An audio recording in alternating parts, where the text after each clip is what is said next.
You ever sit down to get work done and suddenly feel like you can't focus on anything? You open your laptop, plan to start your project, and then somehow you're checking messages, scrolling social media, or staring at a blank screen, wondering where the time went. It's not that you don't want to do the work, it's just your brain decides it would rather do literally anything else. I used to think I just needed more motivation. I'd tell myself, tomorrow I'll wake up early and be productive. And for a few minutes, I actually was. But then one notification, one random thought, or one tiny distraction would pull me away, and the rest of the day was gone before I even realized it. It took me a while to understand why this happens. Our brains are designed to avoid discomfort. Tasks that are important but challenging feel uncomfortable. So instead of focusing on the work, your brain nudges you toward easier, more enjoyable things. Checking your phone, rearranging files, or making a snack all feel safer. It's not laziness, it's self preservation. The problem is, waiting for motivation to show up rarely works. Motivation usually comes after you start, not before. You can't rely on it to get started, you need momentum. That's why one of the simplest ways to get going is to commit to just the very first step. Open the document, write a single sentence, or set up your workspace. Once you take that first small action, the rest tends to follow naturally. Breaking tasks into very small steps makes a huge difference. Instead of thinking, I need to finish this whole project today, think, I'll just start the first section. Just getting started triggers a little sense of progress, and suddenly it doesn't feel as intimidating. Sometimes that first step is even just opening a folder or turning on your computer. Another thing that helps is reducing unnecessary friction. Turn off notifications, put your phone somewhere else, and set up your space so everything you need is ready.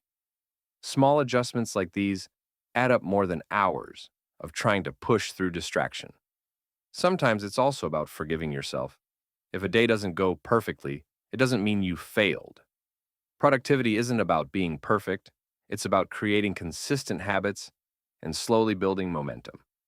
Some days you'll get more done than others, and that's okay. The key is starting again tomorrow and taking small, steady steps. Rewards help too. Not huge ones, just small positive feedback. Finishing one part of a task, checking something off your list, or even just making a bit of progress is enough to reinforce the behavior.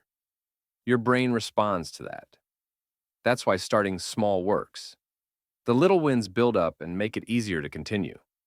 Tiny breaks between steps, like making a cup of coffee or stretching for a minute, can even help without feeling like procrastination. Scheduling your work around your natural energy levels also helps. Doing your most important tasks when you have the most focus and leaving low energy periods for minor things makes a big difference. Now, when I sit down to work, I don't pressure myself to finish everything at once. I focus on starting. Open the file, write a paragraph, complete one small section. That's enough. And usually, once I'm in motion, I find it easier to keep going. Even small momentum compounds. Completing one paragraph often leads to two more, and suddenly I'm much further than I expected. The takeaway is simple. Focus on starting, not perfect execution. Remove distractions, take small steps, and celebrate progress, no matter how minor. Over time, these small actions add up, and the work that once felt impossible becomes manageable. So, if you ever feel stuck, remember, the hardest part isn't doing the work, it's starting it. Once you start, momentum carries you forward. You don't need to be perfect, you just need to begin.